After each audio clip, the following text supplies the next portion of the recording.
आप जाओ मंदिर में, पर मंदिर में जाते समय इतना भान जरूर रखना कि हम कुछ चंदन लगाएं, अगरबत्ती लगाएं, दिया लगाएं, धूप बत्ती लगाएं, ना लगाएं। पर शंकर के मंदिर में सफाई होना जरूरी है, शिव के मंदिर में साफ होना जरूरी है। उसका कारण क्या है? क्योंकि भगवान विष्णु के मंदिर में कीचड़ नहीं हो सकता, क्योंकि वहां तो पहले से ही पोछा लगा। वहां कौन सा पानी रोज का चढ़ रहा है? राम जी के मंदिर में कौन सा रोज का पानी चढ़ रहा है? भगवान सांवरिया सेठ के मंदिर में कौन सा रोज का पानी चढ़ रहा है?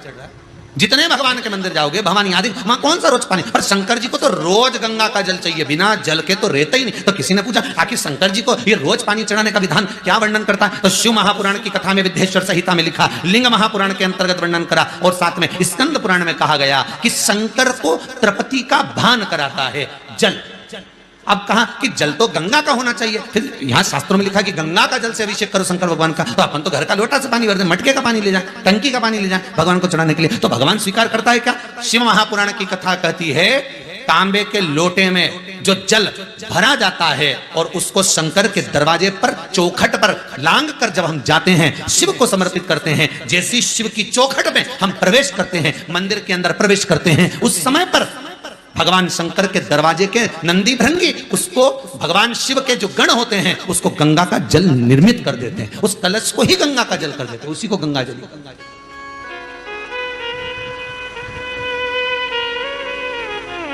कितनी बार कहा आपको, कई बार कथा में कहा कि घर से पानी लेकर जा, पर मंदिर के अंदर नल लगा है, वहीं बाल्टी रखी है, नल चालू करा, बाल्टी में से भरा, शंकर जी को चढ़ाया। अब यहां शिव पुराण क्या करे कि चौखट में से जब आप जल लेकर प्रवेश करोगे तो वो गंगा का जल बन जाएगा। अब देखिए जरा संवाद, शिव महापुराण का चरित्र स्मरण करिए। चौखट में से, शंकर के दरवाजे की चौखट में जब आप प्रवेश करें, भरा हुआ पात्र लेकर जल लेकर जब जाएं तो वो गंगा का जल बन गया। शंकर उसको आनंद से स्वीकार करता है, मेरा ओ घरदानी, मेरा शंभो, उसको आनंद में स्वीकार करता है। अब मैं यहां शंकर जी, वहां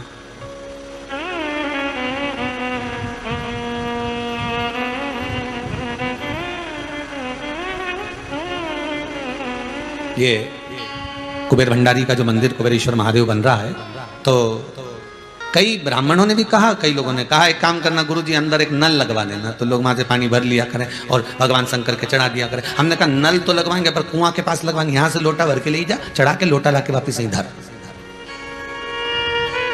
पर मंदिर के अंदर नल नहीं लगवाएंगे।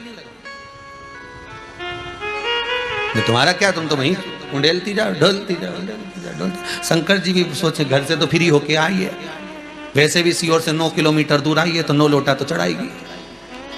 शंकर जी को भी लगेगी ये फ्री होके तो आ गई। अब इतनी दूर कुबेरेश्वर धाम में सीओर से 9-10 किलोमीटर दूर है, और ये बाईपास से इतना जंगल एरिया एकांत में अगर कोई व्यक्ति आएगा तो क्या 15 मिनट में घर चले जाएगा वापस? वो तो आया तो 2-4 घंटा तो रुकेगा, मंदिर भी दर्शन करे, जहाँ जाए भी नहीं आए भी, और मन में आएगा तो भोजन भी कर लूँ, अब कहीं घर जाऊँ नहीं बनाऊँ कहीं करूँ, तो भोजन भी। तो उसने सोचा अब शंकर जी की अच्छी जोरदार नहा के जाऊँगी, चाहे कुछ भी हो जाए, अब वो तो लगेगा। और अगर नल यहाँ कुएं के पास होगा, भरने बार बार आएगी क्या? एक बार अंदर घुसी गई तो दूसरी बार बाहर निकले, एक बार अंदर चली जाए तो बाहर निकलने में टाइम तो वो तो सोचे कि अपन नहीं, अपने तो एक लोटा चढ़ा लिया, वही पड़ोसन को भी दे दिया, तू भी चढ़ा ले, तू भी चढ़ा ले, तो वहां से भर के लाना पड़ेगा।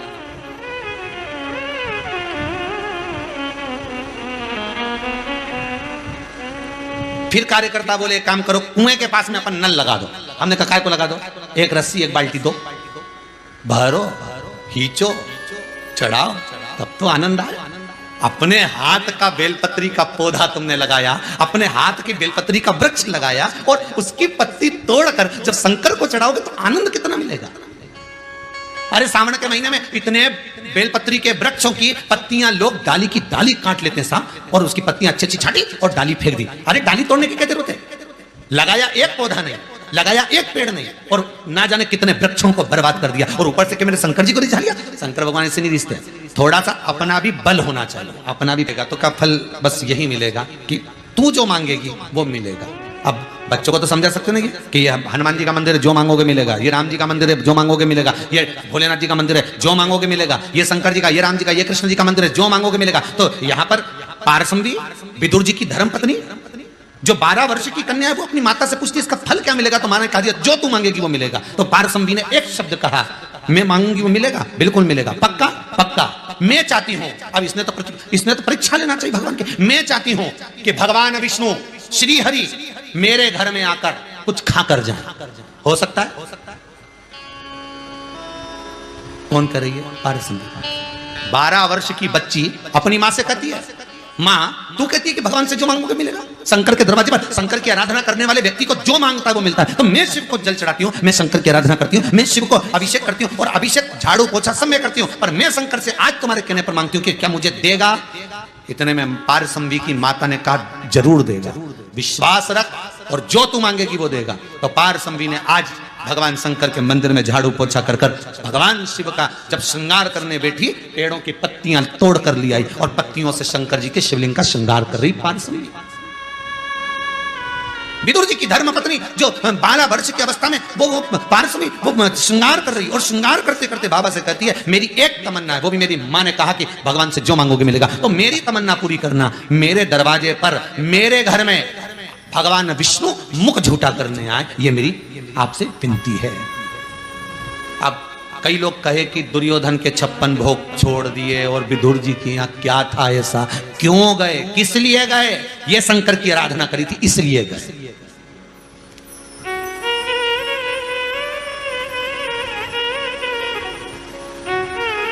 ये शिव की आराधना।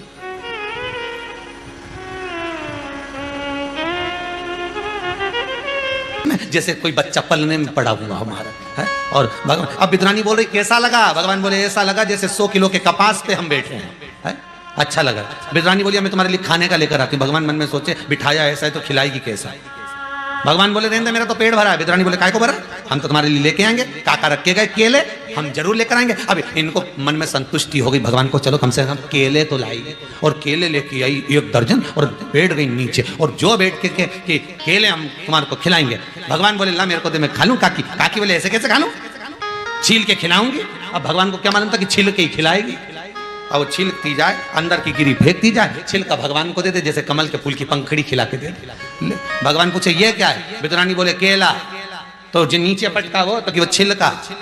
भगवान बोले तुम्हारे यहाँ औंधा खाते हैं क्या? उल्टा। विद्रानी बोले वो केला कैसे खाते होंगे? भगवान केले तो खिला ही दे सकते। 4-5 छिलके खिला दिए, 2 छिलके जंघा पे रख दिए, सब तुझे ही खाना है। तो भगवान के मुख से निकल गया सारे हम खा जाएंगे तो काका काकी तुम क्या खाओगे? तो विद्रानी बोली जो नीचे पड़ा है वो हम खा लेंगे। भगवान बोले गजब है रे, छिलका हम तो गिरी तुमको। वाह भाई, मांगा था उस पारसमणि ने, 12 वर्ष की आयु में मांगा था। बच्चों में ज्ञान नहीं होता भाई। मां कहती है मांग लो तो बच्चा मांग लेता है। तुमने भी खूब कहा होगा बच्चों से मांग लो, तो उसने कह दिया 10वीं में पास कर दो। भगवान के लिए लॉकडाउन में अब की बार निपटा दो तेरे को। फिर मम्मी दिया लगाने लगी मंदिर में, शंकर जी के मंदिर में। भगवान को धोख लगा ले, प्रणाम कर ले, दंडवत कर ले, प्रणाम करके मांग ले। तो उसने कह दिया बस भगवान ऐसी कृपा कर दो मेरे स्कूल की छुट्टी हो जाए। भगवान ने ऐसी छुट्टी करी कि 2 साल हो गए और अभी भी मालूम नहीं कब तक खुलेगा था।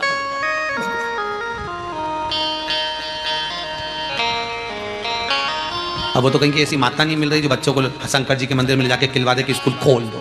खाने के आने का कारण तो शंकर जी ने बनाकर रखा था। भोजन कोई भी बनाए पर कारण तो मूल होना चाहिए।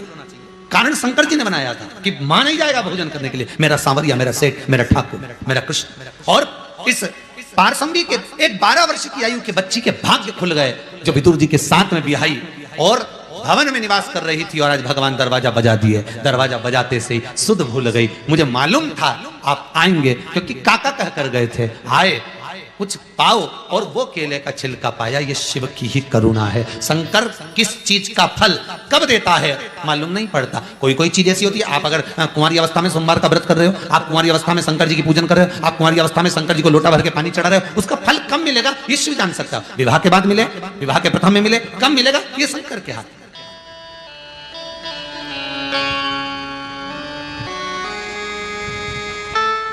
ये शिव की और इसी को कहते हैं पहले मनुष्य खुद अपने आप से प्रेम करे तो भगवान से प्रेम तो अपने आप हो ही जाता है।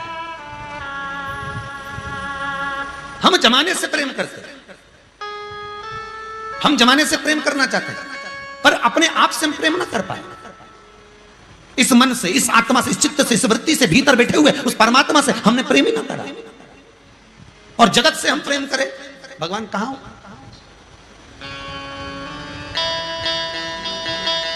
विदुरानी, विदुर जी की धर्म पत्नी पारसंबी बाल्यावस्था से ही भगवान को इस हृदय से लगा कर रखी थी, बाल्यावस्था से।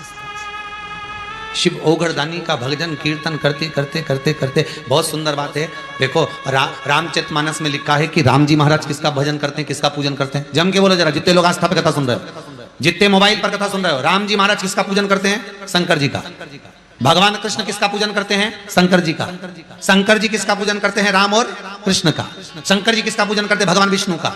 भगवान विष्णु किसका पूजन करते हैं? लक्ष्मी जी ने बार बार पूछा भगवान विष्णु से, आप किसका ध्यान करते हो? तो भगवान विष्णु कहते हैं शिव का। शंकर, भगवान विष्णु शिव का ध्यान कर रहे हैं, शिव भगवान विष्णु का ध्यान कर रहे हैं। ये शिव महापुराण की कथा कहती है, जो शंकर का भजन करता है, शंकर का अनुमोदन करता है, शंकर का स्मरण करता है, उसको भगवान विष्णु का दर्शन शीघ्र हो जाता है, राम और कृष्ण का दर्शन शीघ्र हो जाता है। और जो राम और कृष्ण का भजन करते हैं, जो कई लोग कहते हैं हम रामानुज संप्रदाय के, कोई कहता हम पुष्टि मार्ग के, कोई कहता हम ये मार्ग के, हम इनको नहीं भजते। तुम भले राम भजो, तुम भले कृष्ण भजो, पर आखिरी में शंकर तुम्हें मिलेगा, क्योंकि राम और कृष्ण के भजन करने वाले को शिव मिलता है और शंकर के भजन करने वाले को राम और कृष्ण मिलता है।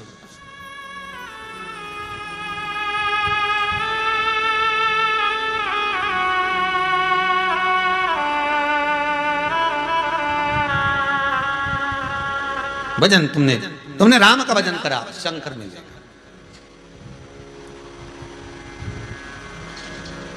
तुमने कृष्ण का भजन करा, शंकर मिलेगा। करो भजन, शिव मिलेगा।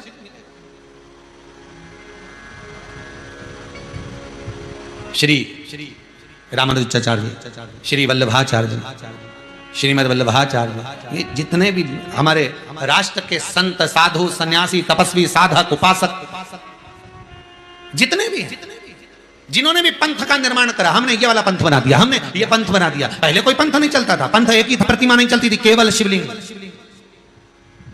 अलग अलग जो पंथ बने, तो इन पंथों को बनाने वाले जो आचार्य हैं, जब वो भी प्राणों को त्यागने का समय आया तो उन्होंने पूछ लिया भगवान से, हमें प्राण कहां त्यागना चाहिए? तो उन्होंने कह दिया काशी चले जाओ, काशी जाओ, अभिमुक्त नगरी है काशी, मोक्ष नगरी है काशी। बड़े बड़े संत, साधु, सन्यासी, तपस्वी, साधक, उपासक, बड़े बड़े महंत, साधक, ये सब अगर प्राणों को त्यागने भी जाना चाहते हैं तो काशी चले जाओ, वहां जाओ जहां शिव का वास है।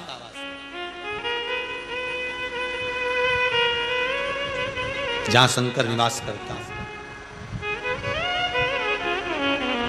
तल में जाता गया, जैसे ही मैं नीचे पहुंचा, देवताओं ने मेरा आदर करा, सम्मान करा, और ये कलश मेरे हाथ में दे दिया, जिस पर श्रीफल रखा हुआ है, जिस पे आम्रपत्र रखे हुए हैं, जिस पर सुंदर कलेवा बना हुआ है, ये कलश मुझे दिया और कहा ये कलश का जल आप शंकर को समर्पित करना। इसलिए सत्यनारायण भगवान की कथा में कलश रखना जरूरी होता है। वो कलश में लेकर आया हूं और सत्य हूं।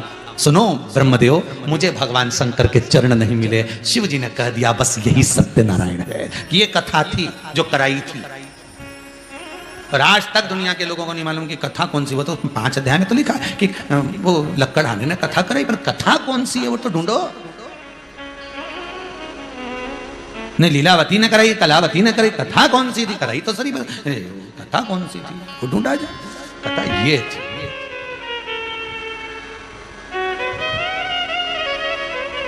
हम नहीं ढूंढ पाए, ढूंढ रहे। असत्य को प्रमाण चाहिए था, सत्य को नहीं। इसलिए भगवान विष्णु कोई प्रमाण लेकर नहीं आए, पर ब्रह्मदेव प्रमाण लेकर आ रहे हैं, ब्रह्मा जी प्रमाण लेकर आ रहे हैं। चलो केतकी के पुष्प तुम कह देना, चलो गौ माता तुम कह देना, प्रमाण लेकर चलो। क्यों साहब, एक बार सत्य बोल देते तो कुछ जाता। इसीलिए लोग मरने के बाद वो मुर्दा जो भाग नहीं सकता, वो मुर्दा जो मर गया, सबको मालूम है उठ के नहीं जाएगा, उसके बाद भी अर्थी पे ऐसे खींच खींच के बांधते हैं। अर्थी बांधने वाले भी स्पेशलिस्ट होते हैं। खींचो और जम के खींचो, उधर से खींचो, हम इधर से खींचो, खींचो। अरे भैया मर गया, नहीं भागेगा, क्यों खींच खींच के बांध रहे हो? तो दूसरा बोला भग गया तो भगवान को तो कुर्सी भरना है, दूसरे को ले गया तो इसलिए इसी को अच्छे से ले जाओ, बांध कर ले जाओ, बांध कर ले। और क्या चिल्लाते चिल्लाते जा रहे हैं? राम नाम सत्य है। यही दुनिया के लोगों को ये माइक के द्वारा, आस्था चैनल के द्वारा, फेसबुक यूट्यूब के द्वारा इतना चिल्ला चिल्ला के बोल रहे, रे सत्य बोल लो रे, अभी भी मौका है, दिवाली मिलने जाओ तो हैप्पी दिवाली बोलो ही मत, तुम तो डायरेक्ट बोलो राम नाम सत्य। मौसा जी ने, मौसा जी तो सोफा से नीचे, मौसा जी सोफा के नीचे, तुम तो बिल्कुल सत्य बोलो। तो मौसा जी बोले कह रहे मेरा बुरा चाहता है, नहीं नहीं हम बुरा नहीं चाहे, मरने के बाद बोलेंगे राम नाम सत्य, तो तुम सत्य कब बोलोगे, इसलिए हमने आज ही कह दिया कि दुकान पे जाओ तो सत्य बोल लेना। इसलिए मौसा जी राम नाम सत्य। जैसे ही नाना जी के यहाँ जाओ, नाना जी तुमसे छोरा कैसा, बस नाना जी राम सफेद होगा, इसलिए मैं काला कर लेता हूँ, पहचान में नहीं हो, इतना सारा मुंडा ही मुंडा, ऊपर से तो केवल खोपड़िया ही दिखेगी, नहीं अपन तो दिखे तो एक जैसा काला ही काला दिखेगी, पहचान में ही नहीं आएगा। वो तो पहचान में जब आए कि आधा धोला ने आधा काला दिखे तो पहचान में आ जाए कि ये भेरू है। तो अपन तो ये जैसे ही थोड़ा ही धोला हुआ नहीं,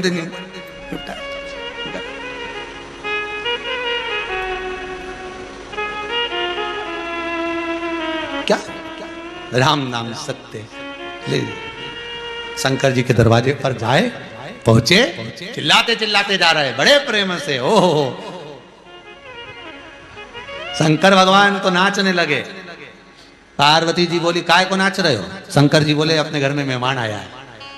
भगवान के वो कहते कहते ला रहे राम नाम सत्य, पर पक्का झूठेला है, एक नंबर का।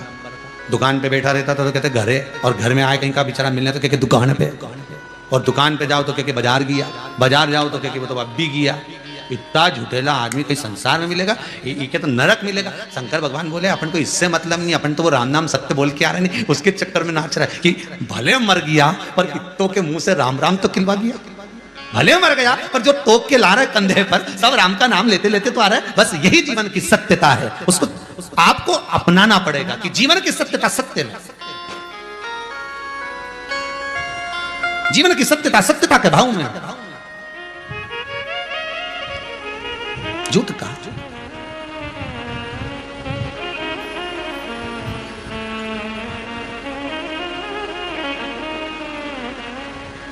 एक वो क्या बोलते हैं, सत्य ही शिव है, शिव ही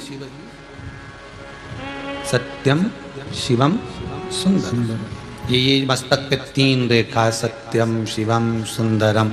आज के जमाने में लोगों ने सत्य को मिटा दिया, शिव को मिटा दिया, सुंदर बनने के लिए एक घिस के लगा लिया। तो हम तो सुंदर दिखना चाहिए ना, तुम्हें सत्य से मतलब ना शिव से मतलब, अपन तो सुंदर दिखे तो बात। तो तिलक भी आज के जमाने में वो लगाते हैं कि अपने ऊपर कौन सा तिलक खुले, अपने ऊपर कौन सा तिलक खुले, वो तिलक होना चाहिए।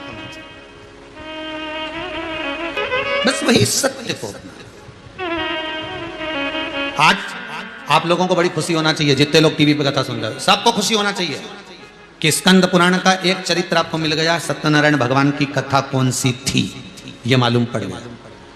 पिछले कथा जो हुई उसमें आपको एक खुशी होना चाहिए कि स्वस्तिक कहां से प्रकट हुआ वो मालूम पड़ गया। ऐसी कई भ्रांतियां शिव महापुराण निकाल देती, कई भ्रांतियां।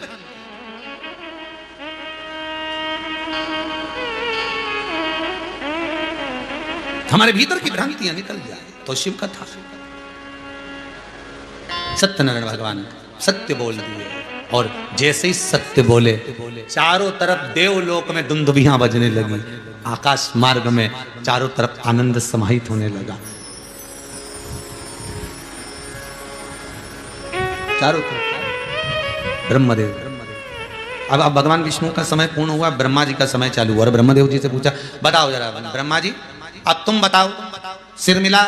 तो ब्रह्मा जी बोले हाउ, मिल गया।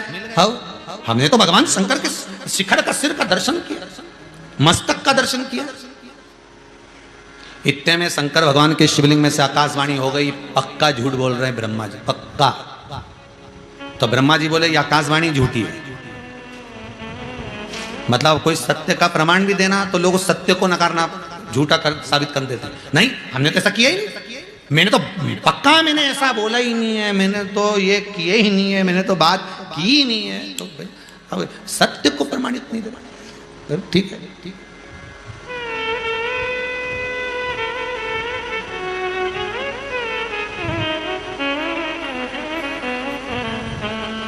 ये असत्य बोल रही थी।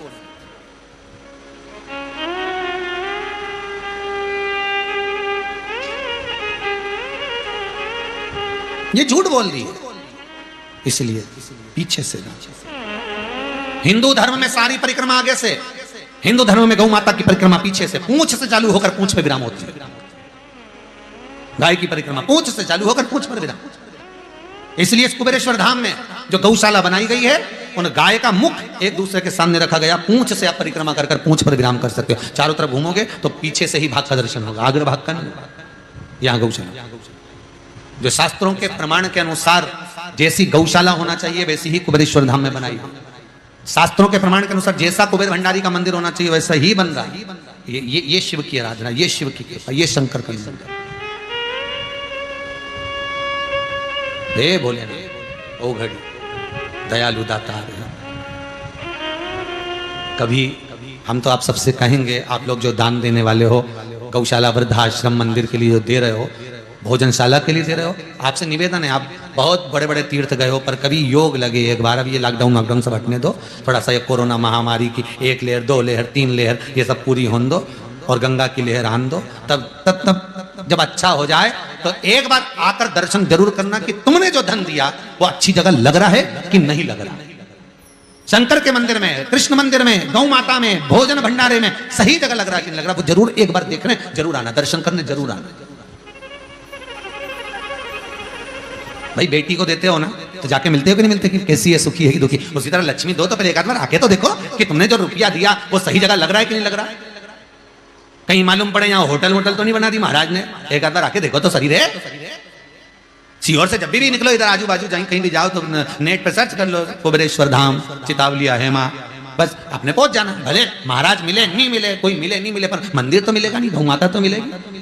तो तुम तो बस भोजन भंडारा तो मिलेगा, जिसकी तरफ से भी चल रहा होगा रोज का, तो वो तो मिलेगा ना तुमको। तो तुम टेंशन मत लो, तुम तो आके एक बार देखो जरूर हो, जरूर देखो कि सही जगह पहुंचा नहीं पहुंचा, सही जगह जा रहा है नहीं जा रहा। कहीं मालूम पड़े दुनिया के लोग लेते जाएं और होटल बनाते जाएं, मंदिर के नाम से ले लिया, गौशाला के नाम से ले लिया, और होटलें बना के रख दी। 5000 रुपए कमरे का किराया आ रहा। यहाँ कोई कमरे का किराया नहीं। आओ देखो, स्मरण करो कि सही जगह लगा कि नहीं लगा। तुम्हारा धन, गाय, बेटी और लक्ष्मी 50 बार विचार कर देना, और दिए तो जाकर देखना कि सही जगह है कि सही जगह लग रही है। पहुंचो। और इस भूमि का प्रमाण है, आए हो कुछ कामना कर गए हो तो 3 महीने में वापस बुला लेती है भूमि। ये कुबेर भंडारी की भूमि है ही ऐसी, है ही ऐसी। वापिस चलो, फिर चलो।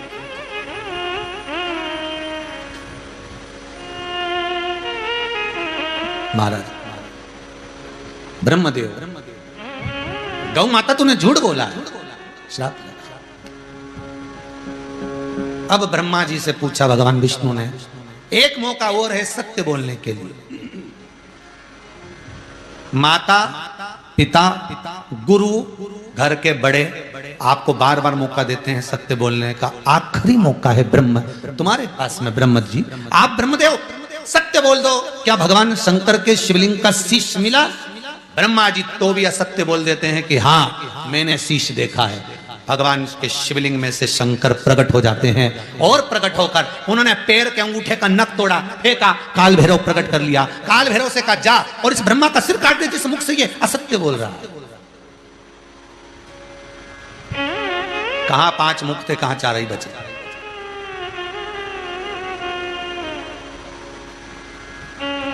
झूठ नहीं बोलना, असत्य नहीं बोलना।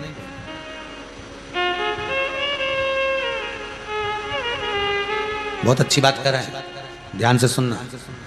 रात को 11 बजे से लेकर 2 बजे के बीच में नींद खुल जाए और भूख लगे तो समझ लेना पितृ भूखे। कहा था ना कथा ना, पितृ भूखे। रात को 11 बजे आप अगर सो गए हो, आपकी एक नींद हो गई और एकदम उठे और भूख लग रही है, समझ लेना पितृ भूखे। प्यास लग रही है, पितृ प्यास है। उठाते हैं तुमको, हमको भूख लग रही है, तुम खा के अच्छे से सो रहे हो और हमको भूख लग रही है, पितृ जगाते।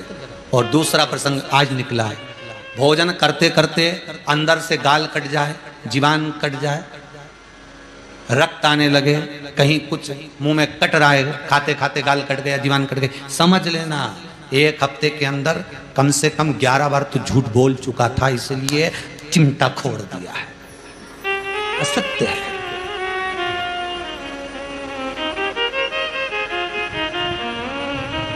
सौ गाली पूरी हुई थी, कितनी? 100।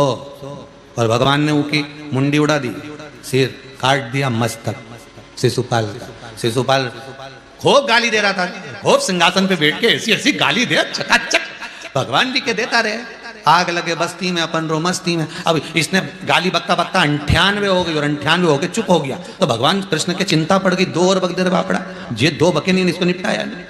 ये बोले तो सही, अब ये 2 ही नहीं बोले, बस चुप हो गया। इतने में तो भगवान को लगा कि अब ये चुप हो गया तो करूं क्या, आज की फाइल तो आज ही निपटाऊंगा, अब कुछ भी हो। तो भगवान कृष्ण जाते जाते वापिस आए और शिशुपाल के चरणों को प्रणाम कर कर कहा, तो मेरी बुआ का लड़का है, मुझसे बड़ा है उम्र में, मुझे आशीर्वाद तो दे दे। इतने में शिशुपाल बोला, गंवार, गाय चराने वाला ग्वाला। और जो बोला भगवान की 99, एक ही बची, केवल एक बची। और जो एक बची तो भगवान जाने लगे। इतने में बलराम भैया खड़े हो गए, दाऊ जी। दाऊ जी ने कहा, कृष्ण जाओ। भगवान कृष्ण पूछ रहे हैं, दाऊ जी तुम हमको भगा रहे हो? दाऊ दादा कह रहे हैं, बुआ का लड़का है, एक बच्ची है, तेरे हाथ जोड़ रहे हो, चले जा, चिंता मत करो। दाऊ दादा फाइल तो निपटा के जाऊंगा, बहुत दिन से अदालत में चल रही, तारीख पे तारीख मिल रही, आज तारीख ही निपटा दूंगा, तारीख ही नहीं आन दूंगा आज, पक्का। दाऊ जी ने शिशुपाल जैसे ही खड़ा हुआ, दाऊ जी ने कहा, तू मेरी बुआ का लड़का, बैठिया नीचे, नीचे बैठ, मैं तुझसे बड़ा हूं, नीचे बैठ। नीचे बैठ गया, पाए करने लगे। और भगवान कृष्ण जैसे बाय, बाय मतलब भगवान कृष्ण ने करा क्या? बाय का मतलब केवल कहा भगवान ने, बाय का मतलब केवल कहा। बाय का मतलब क्या होता है? आप हमारे घर आना और अच्छे से आना, सबको लेके आना। पहले ऐसे ऐसे करते थे, अब ऐसा ऐसा हो गया, मतलब तुम सब आना, ये बोलते थे, तो अब ऐसा ऐसा हो गया। तो भाई का तो यहाँ भगवान कृष्ण कर रहे हैं, शिशुपाल भैया बुआ जी को लेके पधारना, एक बार तो आके द्वारका जी देखो कितनी जोरदार है। इतने में शिशुपाल खड़े होके बोला, तेरे जैसे कि द्वारका देखूंगा, भगोड़े। जो बोला भगोड़े, भगवान ने कहा 100 पूरी। जो उठाया सुदर्शन, सिर कट गया। दाऊ जी की आंख में आंसू भर गया। भगवान कृष्ण मुस्कुरा के बोले, हम तो चले, निपटो रिश्तेदारी, हम तो ये चले। और द्वारकाधीश बाहर, द्वारकानाथ बाहर। बस आपसे भी निवेदन है, जब तुम्हारा 10-11 बार झूठ पूरा हो जाए और तुम्हारे खाते खाते जीवान कट जाए, गाल कट जाए, थोड़े से 2-4 दिन तक ठीक नहीं हो, तो समझ लेना कि अपन झूठ बोले। 10-11 बार अपने मुंडा से झूठ निकली गया, 10-11 बार अपने मुंह से झूठ निकल गया। जो कट गया भगवान ने चिमटी खोड़ दी, तो समझ जा। अब घर वालों से कह रहे हमारा तो गाल कट गया, घर वाले बोल रहे घी लगा लो, घी मत लगाओ, सत्य बोल लो, सत्य घी लगा लो।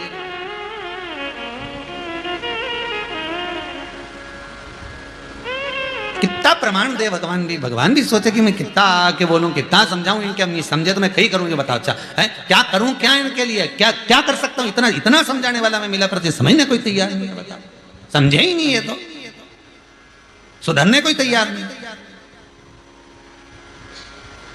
अरे शेर को समझाया जा सकता है, हिरण को समझाया जा सकता है। हमारे पहले सर्कस में शेर आता था, तो उसका जो मास्टर होता था ना, इसे कोड़ा हिला के कुर्सी पे चढ़ जा, कुर्सी पे चढ़ जा, नीचे उतर जाओ, नीचे उतर जाओ, चलो अंदर वापस तो पिंजरा में घुस जाओ, वापस पिंजरा में चलो। बंदर को लोग मदारी लोग समझाए, नाचो नाचे, मुस्कुरा मुस्कुराए, छड़ी उठा के लाओ, छड़ी उठा के लाओ, के वापस चला। सांप के लोग पुंगी बजा बजा के उन्हें उसको हिलाए ना, वापस बिठा दे। बता, अरे ये समझ में नहीं आए, ये सब काबू में हो जाए, शेर तक काबू में हो जाए, न मालूम पड़े ने घोड़ा ने हिरण ने जानवर हो, इंसान की भाषा समझे, पर इंसान ही इंसान की भाषा नहीं समझे, टेंशन तो माँ खड़ा हो गया। सबसे बड़ी चिंता की बात तो यहाँ है कि ये सांप का तो जहर निकाल लो तो डसे नहीं, इंसान का क्या निकाल लो कि ये डसे नहीं। ये तो हर कभी चोट कर जाए बाप, कभी भी इसका मन पड़ना चाहिए, चोट करना चाहिए, इसके मन में साथ में रहे और चोट कर जाए, तो इसका क्या निकाले हम कि ये चोट नहीं करे? पहचान में ही नहीं आए कि ये सांप से भी ज्यादा जहरीला हो गया। रे हम तो क्या नागपंचमी में नाक पे दूध कम पिलाने, इनके ज्यादा पिला दो बापड़ा, उनके इनके पिलाओ, कब जहर उगले पता नहीं। ध्यान, शिशुपाल जी सत्य बोलिए, ब्रह्मा जी सत्य बोलो, नहीं बोले। काल भैरव प्रकट हो गया, भेज दिया जा सिर काट दे। उसने भी अपनी उंगली का नख तोड़कर जो फेंका, ब्रह्मा का सिर कट गया। कटा हुआ सिर झूठ बोलता बोलता लुढ़कता गया, उसमें से जो रक्त की धार निकली उससे कर्मनाशा नदी प्रकट हो गई। भारत की भूमि पर एक नदी ऐसी है कर्मनाशा, जिसपे कुत्ता भी पानी नहीं पीता, पक्षी भी चोंच नहीं मारता। जानवर भी पानी नहीं पीता, वो कर्मनाशा है। बड़े बड़े बोर्ड लगाए हैं यूपी गवर्नमेंट ने, कर्मनाशा नदी है, इसमें हाथ मत डालना। ये वो नदी है ब्रह्मा के रक्त से बनी हुई, जिसमें हाथ पर पानी का छींटा लग जाए तो 7 पीढ़ी में अगर किसी ने पुण्य करा होता है, गौदान, अन्नदान, वस्त्रदान, मुद्रादान, स्वर्णदान, व्रत, उपास, सब खंडित हो जाता है 7 पीढ़ी तक का। इसलिए कर्मनाशा का पानी का छींटा तक नहीं लगता। आज भी यूपी के लोग कर्मनाशा नदी के पार शादी तक नहीं करते, कोई जाता ही नहीं उससे, दूर दूर तक। एक कर्मनाशा है जिससे पुण्य छिन्न होता है, कर्मों का नाश हो जाता है। कर्मनाशा 14 किलोमीटर की थी पहले, आजकल अपन नेट पे सर्च करते हैं तो उसमें 20 किलोमीटर आता, हो सकता बढ़ गई होगी क्योंकि लोगों का कर्म भी तो बढ़ रहा है, तो हो सके बढ़ गई होगी, नदी भी बढ़ गई। अगर शास्त्र में देखें तो 14 किलोमीटर आए और वो नेट पे सर्च करो तो वहाँ में 20 किलोमीटर लिखी थी। तो कई लोग प्रश्न करते हैं महाराज जी उसमें तो 20 किलोमीटर लिखा, तुम 14 किलोमीटर बोले। तुमने कभी पहले लिखी थी पुराण, उसमें लिखा 14, अब आगे तुम लोगों ने बढ़ाते गए। जैसे मकान नहीं बढ़े थोड़ी सी और डाल लो, छत और डाल लो, कहीं नहीं जाए अपना, अपना ही तो गली भी अपनी होती, इतनी जगह तो अपनी पड़े, निकाल लो। तो उन्हें एक ईंट धर दी, अब इन्हें एक धरी, इन्हें बाजू वाले ने छत ही धर दी, उन्हें पूरी छत धर दी। ये तो थोड़ा थोड़ा करके खसकते जा रहे।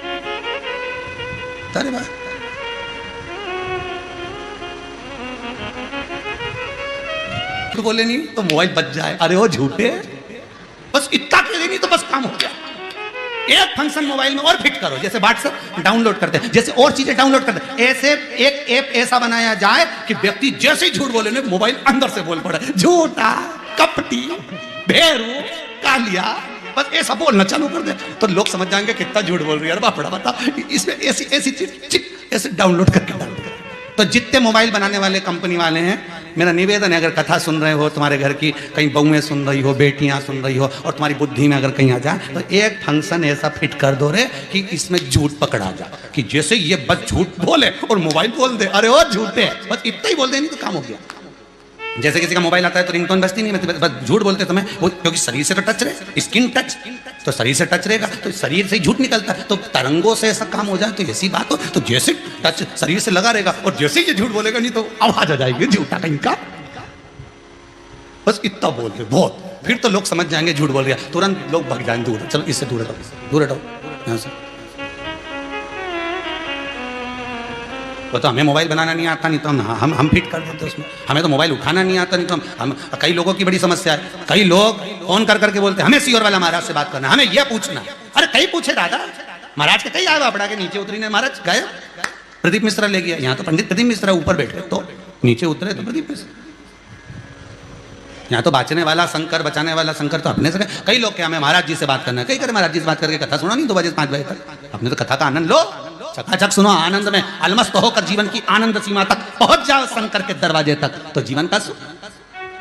सिर कट गया ब्रह्मा जी का, भगवान विष्णु ने प्रार्थना करी सिर का कुछ करिए, तब भगवान ने बट वृक्ष बनाया, शिव जी का नाम बटकेश्वर महादेव हो गया। ये वो बटकेश्वर महादेव हैं। अदालत में केस चल रहा हो, कहीं कोई समस्या अड़ गई हो तो दही का शिवलिंग का निर्माण बड़ के पेड़ के नीचे कर कर जो पूजन कर कर उसका विसर्जन कर देता है, उसकी मनोकामना 3 माह में भगवान शिव पूरी कर देता है। बटकेश्वर महादेव, बटकेश्वर। घर में क्लेश हो रहा हो, विवाद हो रहा हो, लड़ाइयां हो रही हो, झगड़ा हो रहा हो, एक काली मिर्ची, एक लौंग शंकर भगवान को स्पर्श कराकर बड़ के पेड़ के नीचे बटकेश्वर महादेव के नाम से डाल दीजिए, 15 मिनट में शांति हो गई। कितने ही पति पत्नी में झगड़ा हो रही हो और पत्नी कितनी भी रूठ के चली गई, मनाने आ जाएगा, तुम तो बस एक काली मिर्ची लोग डाल। बटकेश्वर महादेव, हर हर महा शंकर का अनुमोदन करिए, स्मरण करिए। आज की कथा को यहाँ विराम की ओर लेते हैं। बैठकर आपका जहर निकाल दो तो कोई नहीं मरे कि इसका जहर निकल चुका है, पर मनुष्य के भीतर ऐसी क्या चीज निकाल दी जाए कि ये किसी को नहीं डसे। मानव शरीर मिला तो ये किसी को अपशब्द ना कहे, किसी को ताने ना दे, किसी को गालियां ना दे, किसी के संग कपट भाव ना करे, किसी के साथ छल ना करे। इसके अंदर क्या चीज हो कि उसको निकाल दिया जाए और ये किसी को नहीं डसे, फिर किसी को परेशान नहीं करे, किसी को कष्ट ही ना।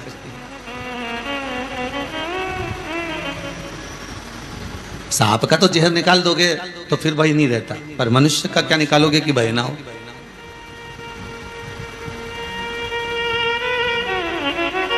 इस चित्त वृत्ति से, इस मन से, इस चिदानंद से, इस वृत्ति से, इस भाव से भगवान हमारे सम्मुख में आए। भोजन करते समय हम अच्छी जगह देख रहे हैं, उसी तरह भगवान भी तो भजन के लिए अपने भक्त को ढूंढता है। जैसे आप अच्छी जगह ढूंढ रहे हो, उसी तरह भगवान भी अपना भक्त ढूंढता है कि इसका मन साफ हो, इसका चित्त चिदानंद वृत्ति इसकी निर्मल हो, तो मैं इसके भीतर बैठ जाऊं। और बैठूंगा जब अंदर में समा जाऊंगा, इसकी श्वासों में, इसकी धड़कनों में, इसकी चित्त वृत्ति में, इसकी रोमावली में, इसके मन में जब मैं समा जाऊंगा, तो फिर इसको कहीं जाने की जरूरत नहीं पड़ेगी, परमात्मा इसके साथ ही चलेगा।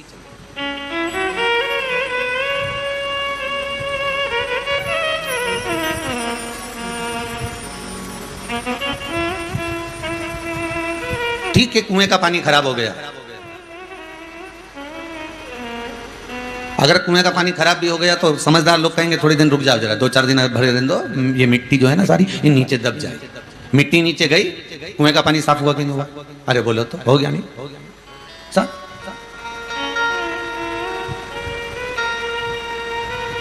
बस उसमें मिट्टी पड़ी थी, वो घुल गई थी, और वो मिट्टी घुलने के बाद वो मिट्टी का पानी धोला हो गया, वो मिट्टी का पानी हो गया, वो साफ क्लीन नहीं दिख रहा है। अब थोड़ा इंतजार करना पड़ेगा, 2 दिन, 4 दिन, 8 दिन, 15 दिन, तो वो जो मिट्टी है वो धीरे धीरे, पानी गंदा हो जाता है कभी कभी, मन गंदा हो जाता है कभी कभी, आ जाती है आसक्ति, आ जाती है अहंकार, आ जाता है तृष्णा, आ जाता है वासना, आ जाती है लोभ, आसक्तियां, ये सब हमारे जल को गंदा कर देती है, मन को गंदा कर देती है। पर थोड़ा धीरज रखिए, थोड़ा सा धीर बांधना पड़ेगा, कुछ दिन इंतजार करना पड़ेगा। किस लिए? कि कुएं का पानी साफ करना है तो थोड़ी शीतलता, थोड़ी शांति, थोड़ा धीरजता अपने भीतर लाना पड़ेगी, तब जाकर ये पानी क्लीन हो सकता है, साफ हो सकता है। भगवान ने आपको जब पैदा करा, हमको जब पैदा करा, संसार के प्रत्येक मानव को जब भगवान पैदा करता है तो उसके हृदय को एकदम कोरे कागज की तरह पैदा करता है, और मरते समय भी भगवान उस हृदय को कोरा कागज बना देता है कि जैसा मैंने भेजा था वैसा की वैसे मुझे प्राप्त हो। मरते समय भी व्यक्ति की आसक्ति चली जाती है, मरते समय भी व्यक्ति को लगने लगता है, जब अंतिम समय आता है तो आसक्ति उसकी जाने लगती है, अब मुझे परिवार का मोह नहीं रहा, अब मुझे कपड़ों से मोह नहीं रहा, अब मुझे धन से मोह नहीं रहा, मुझे इन परिवार वालों से मोह नहीं रहा, मुझे इन वस्तुओं से मोह नहीं रहा। उसको कहो कि ले थोड़ा सा भोजन कर ले, बीमार व्यक्ति से कह दो लो साहब बेल्ट मेल्ट लगा लो, अच्छी जीन्स वीन्स पहन लो, बीमार व्यक्ति पहनेगा? नहीं साहब, मेरे को बिल्कुल एकदम खुला रहने दो भैया, मेरे को ये सब पहनाने की जरूरत नहीं है, वस्त्र कम हो गया। बीमार व्यक्ति से कहो लो साहब 2-4 गुलाब जामुन और खाओ अच्छे डट के, अब मर ही तो रहे हो, तो मर रहे हो तो अच्छे 2-4 गुलाब जामुन और खा लो, खोपरा पाक खाओ, थोड़ा सा इमरती जलेबी खाओ, थोड़ा सा समोसा ला देता हूँ मैं बढ़िया जोरदार, वो खा लो, थोड़ा पोया खा लो, थोड़ा उपमा खा लो, थोड़ा पराठा खा लो। मरने वाला खाएगा नहीं, अब वो तो मरने जा रहा है और उसको तुम भोजन की आसक्ति दो, वो आसक्ति से छूट चुका है, वो तो इतना सा कर रहा है कि अब मुझे नहीं खाना, अब तो मुझे तुलसी का दल और गंगा जल दे दो, अब ये समोसा कचौड़ी इमरती भजिया पकौड़ा ये सब तुम्हारे पास रखो, मुझे तो केवल तुलसी का दल और गंगा जल दो। और कोई स्वस्थ व्यक्ति है, शरीर से अच्छा व्यक्ति है, और तुम उसको कहो ले साहब गंगा जल ले लो और तुलसी का दल ले लो, तो क्या मर रहा हूं क्या? आई मेरे प्राण छूट रहा है। स्वस्थ व्यक्ति को अगर गंगा जल दे रहे हो, तुलसी का दल दे रहे हो, और कहा कि लो साहब गंगा जल ले लो, तो तुलसी का दल ले लो, तो कह के मेरे प्राण जा रहे हैं क्या? मर तो वो रहा है और तुम मेरे को गंगा जल दे रहे हो, तो हम उसको समोसा कचौड़ी खिलाएंगे और गंगा जल तुमको देंगे, तो क्या उल्टा काम क्यों करो? गंगा जल उसको दो, तुलसी का दल उसको दो, और मुझे कचौड़ी समोसा खिलाओ, मैं तो स्वस्थ हूं। आए थे तब भी आसक्ति नहीं थी, जब पैदा हुए थे ना कोई आसक्ति नहीं थी, ऐसे ही पड़े थे, तुम्हें यह भी नहीं मालूम था कि ये माताजी है कि पिताजी है, ये भाई है कि बंधु है कि सखा है, कुछ भी नहीं मालूम था, बस तुम तो ऐसे ही पड़े, क्योंकि आसक्ति नहीं।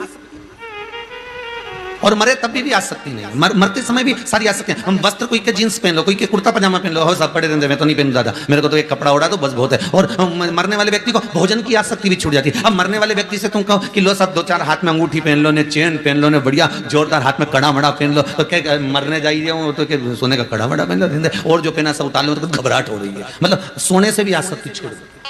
अब मरने वाले व्यक्ति से कहो कि सब लो ये 2-2 हजार के नोट की 5 गड्डियां हैं तुम्हारे पास, रख लो, तुम तुम्हारे पास में रखो, बड़े काम में आएगी। तो मरने वाला कहेगा रेंद्र दादा वो हॉस्पिटल में लगा देना, तो तेरे पास ही धर ले, मेरे को नहीं चाहिए, हिसाब भी तू ही कर। आसक्ति छूट गई।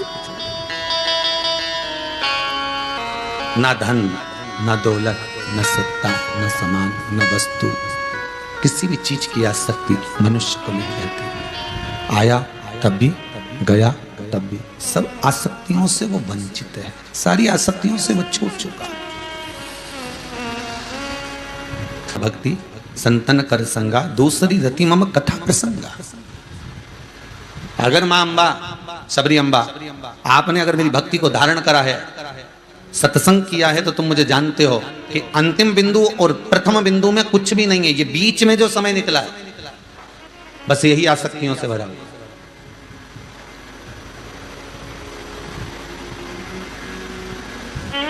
यही आसक्ति। निर्मल मन हो तो प्रभु, शबरी के घर भी जाते हैं। निर्मल अगर भाव है तो भगवान पहुंचेगा। जैसे विदुर जी की धर्म पत्नी, जिसका नाम था पारसंधी। क्या नाम है उनका? विदुर जी की धर्म पत्नी का नाम है पारसंधी।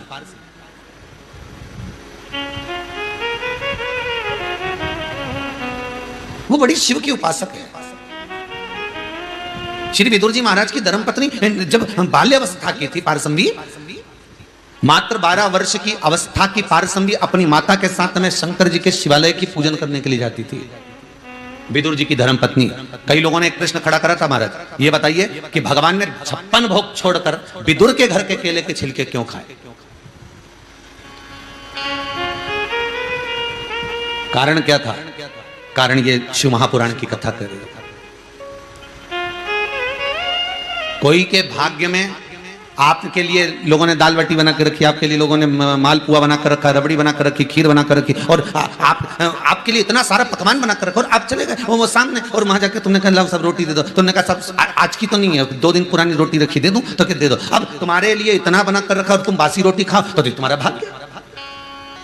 अपन तो सरल भाषा में यही कहेंगे कि भैया इनका भाग्य ऐसा होगा कि इनकी किस्मत में ये ठंडी रोटी, ये बासी रोटी लिखी होगी। पर शिव महापुराण की कथा कहती है कि ये विदुर जी की धर्म पत्नी पारसंधी, ये 12 वर्ष की अवस्था में क्या, 9 वर्ष की अवस्था क्या, 8 वर्ष की अवस्था क्या, जो अपनी माता का हाथ पकड़कर शंकर के शिवालय का पूजन करने जाती थी। विदुर जी की धर्म पत्नी पारसंधी शिव आराधना में डूबी रहती थी, शंकर की आराधना में इतना भजन करती थी, इतना स्मरण करती थी कि उसको कुछ सुहाता ही नहीं था।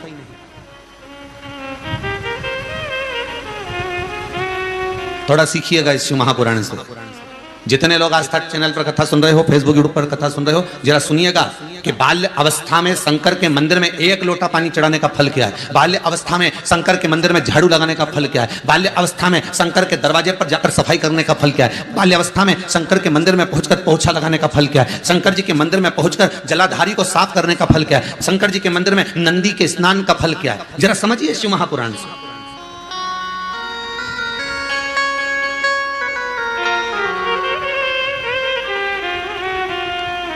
फिर हमने वो वाली दुकान बंद कर दी। अच्छा, फिर हमने कोई दूसरी डाली और दूसरी डाली, फिर हमने वही करना चाहा, फिर वैसा की वैसे किया, फिर 15-20 दिन चली, फिर ठप हो गए। कितना सुंदर प्रसंग है। एक गुरुजी ने अपने चेलों को कहा, ये लोटा लेकर जाओ,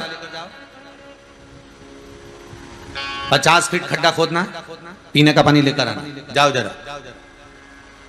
अब 2 चेले थे, दोनों गए।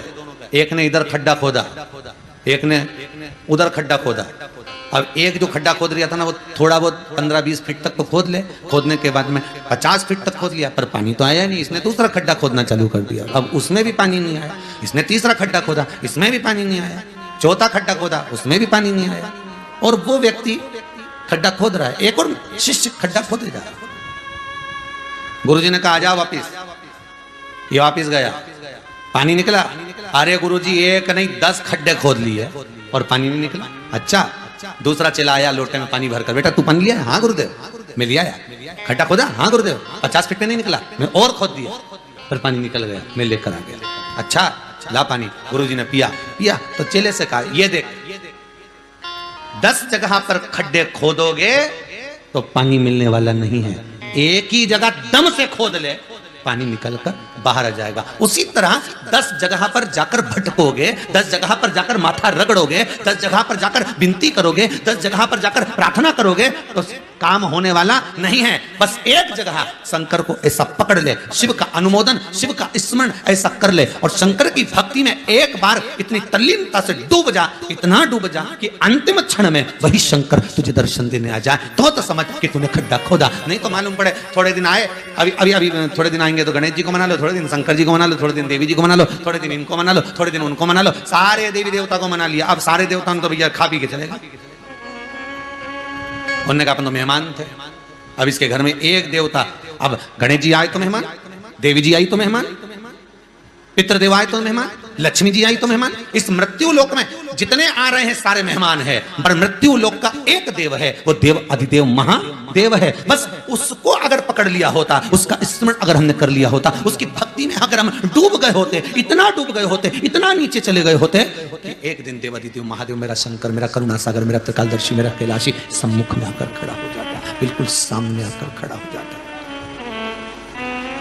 एकदम सम्मुख।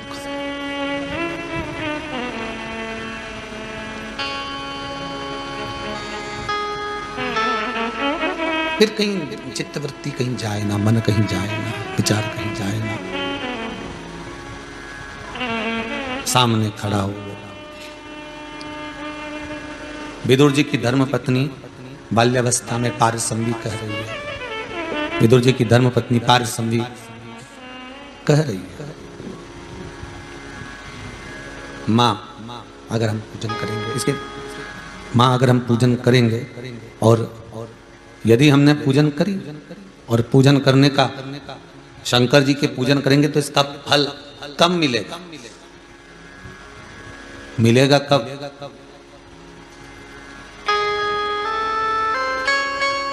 पारसंवी विदुर जी की धर्मपत्नी बाल्यावस्था में मां से प्रश्न करती है और मां उत्तर देती है। क्या उत्तर दिया मां ने? मां ने कहा बेटा, फल की कामना से किया गया कोई भी कार्य सफलता नहीं मानी गई, उसमें सफल नहीं माना गया। तुम एक काम करो बेटा, शंकर के मंदिर में जाकर स्नान कराना, शिव जी को शंकर के मंदिर की बुआरी लगाना, झाड़ू लगाना, पोछा लगाना, शंकर का श्रृंगार करना, शंकर के भक्ति में डूबे रहना। शंकर कब फल देंगे ये मुझे मालूम नहीं, पर देगा जरूर ये पक्का।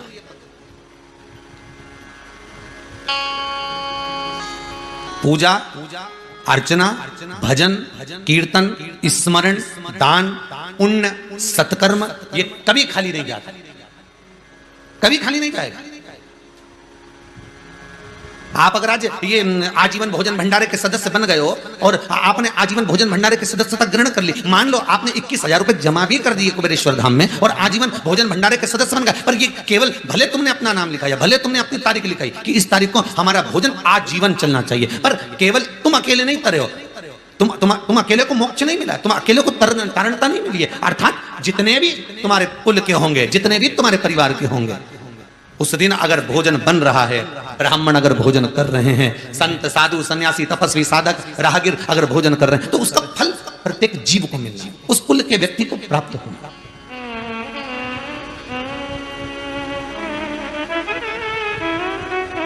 प्रत्येक जीव। फल क्या है? रोज एक ही बात लेके मंदिर में चले जाते हो, हे भगवान छोरे को 10वीं में पास कर देना भगवान। भगवान बोले अच्छा छोरा हुआ, इसको पैदा करके ही हम परेशान हो गए। भगवान भी सोचेंगे जब से 10वीं में आया है पढ़ता खुद नहीं है और देवताओं को दिया लगाती उसकी अम्मा, दिया लगाए उसकी माता, और जब आए दिया लगाने तब एक ही बात के छोरे को 10वीं में पास कर देना। तो भगवान ने कहा कोई बात नहीं, कोरोना महामारी आने वाली है, सबको एक साथ पास कर देंगे, भले पढ़े चाहे नहीं पढ़े, फालतू का टेंशन मिटा। अब विचार करा कि आखिर हमारा इतना अच्छा रिजल्ट कैसे आ गया, नहीं तो मालूम पड़े 10वीं की बोर्ड की परीक्षा देता, सीबीएसई कोर्स की परीक्षा देता, तू पढ़ाई करता और जब रिजल्ट तेरा आता तब 4 दिन पहले से रोटी छूट जाती अखबार में देखने के चक्कर में कि आज रिजल्ट आने वाला है, आज रिजल्ट आने वाला है, आज रिजल्ट आने वाला है। 25 नारियल तो तू हनुमान जी के फोड़ जाती और ना जाने शंकर जी को कितना लोटा पानी चढ़ा जाता। रिजल्ट आने वाला है, बस 2 दिन बाद रिजल्ट आने वाला है, 4 दिन बाद रिजल्ट आने वाला है। और सबसे ज्यादा रिजल्ट की जो सबसे ज्यादा रिजल्ट की प्राथमिकता है वो केवल 10th और 12th, 10वीं और 12वीं। बस इनका रिजल्ट देखने के लिए तो माता पिता भी तरसते हैं, बाकी के 9वीं 11th ये सब चलता है, पर जो 10वीं का और 12वीं का